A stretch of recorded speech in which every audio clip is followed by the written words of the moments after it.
How's it going, everyone, and welcome to this week's Q&A. So we're going to go ahead and get started with the first question. It is, do you have to calibrate the Tpms system every time you perform a rotate? And that really depends on the vehicle you have. So there's two types of systems on Hondas and Acuras. There's a direct and indirect. So the direct is going to have a Tpms sensor in the wheel, and indirect, it's going to do the reading based off of the ABS sensors on each individual wheel. So just it really depends on the car you have. Most of the newer ones are indirect, with the exception of the Pilots, the Odysseys, Passports, Ridgelines, and some of the Acuras as well, like the TLX, MDX, and stuff like that. So if you rotate or adjust the tires on those, they will set automatically. Now, if you happen to have like a newer Accord or Civic or a CRV or anything like that, those you're gonna have to go in there and adjust it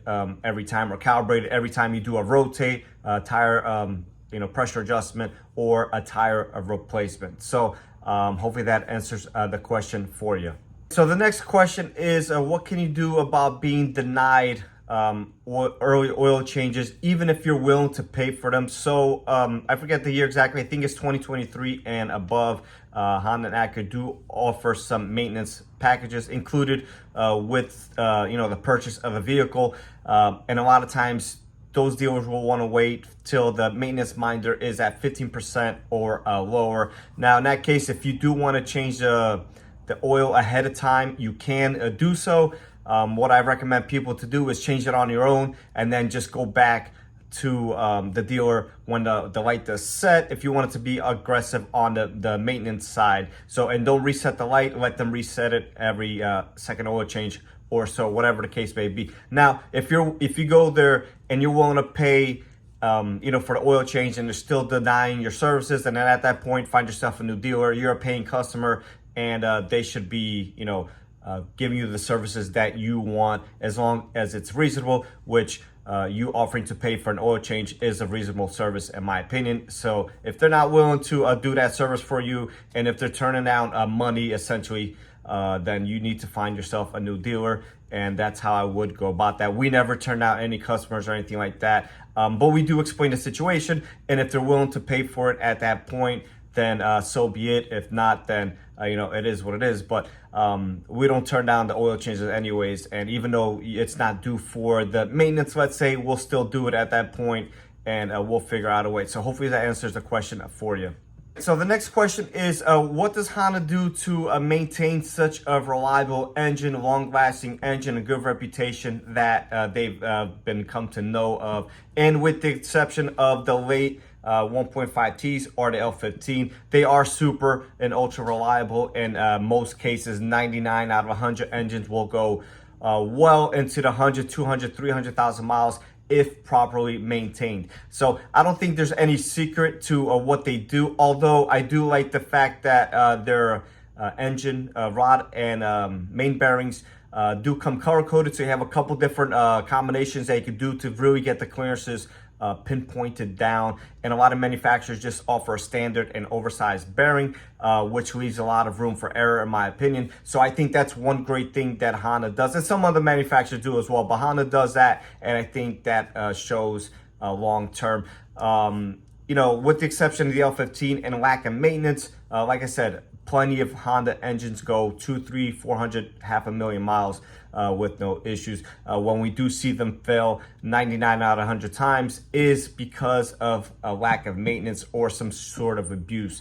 For example, we have plenty of cars come in weekly with overdue oil changes. So the maintenance minder will be negative into the counter. So the maintenance minder is already lazy. So once you start adding a negative mileage, some of these people are going 10, 15 or more thousand miles on an oil change, and initially that may not seem bad, but long term that's going to cause catastrophic damage. And most people nowadays lease, so they have that whole lease mentality of I'm just going to do the bare minimum, get me the 3 years out of this car, and then move on to the next car. The problem with that is you're creating an issue for the next owner.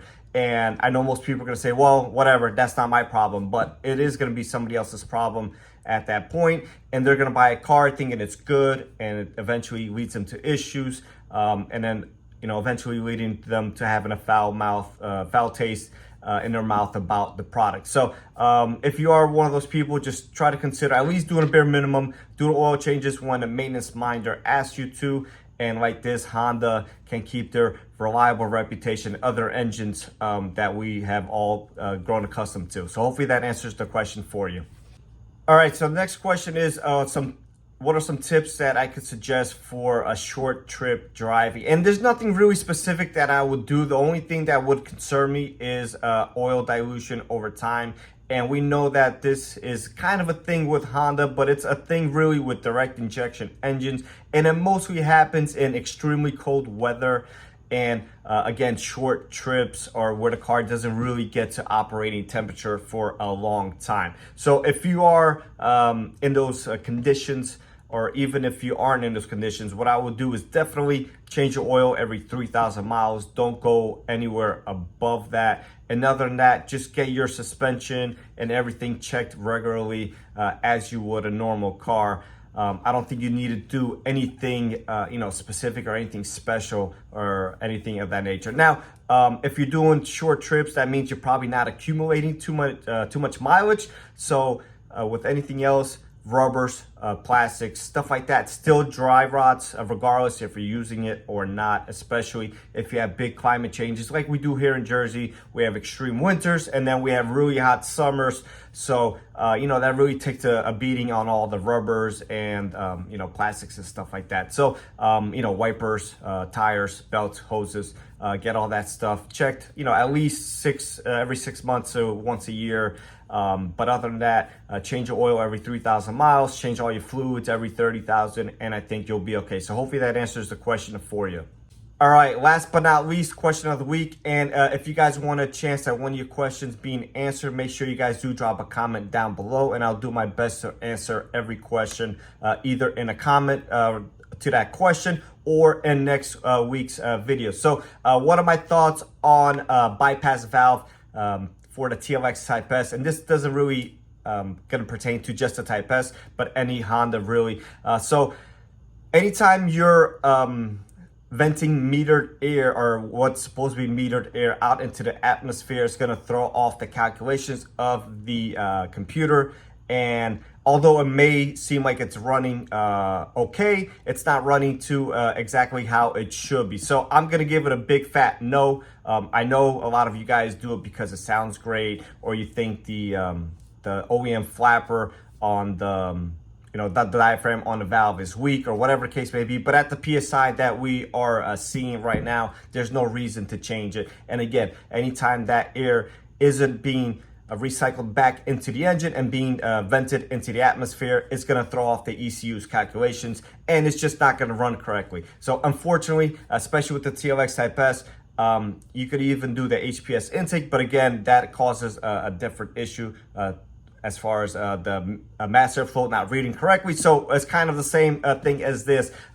So for the TLX Type S, you're just not going to be able to get that turbo blow off sound at a reasonable condition that the car is running properly. So it does have a closed air box, and it just is what it is. I'm gonna make sure my car is running great. And although it would be cool to have it, obviously have some sort of audible noise every time you release off the gas, but I'd rather have the car running the way it's meant to be. So again, plenty of people running them. The cars are running okay. They're not running optimal. If you look at some data, you're gonna see that. But anyways, if you want that, then that's the way to do it. If not, and you want your car running as pristine as possible, then I'm gonna give it a big no once again. So with that being said, guys, I'm gonna go ahead and wrap this video up, and I'll catch you guys on the next one.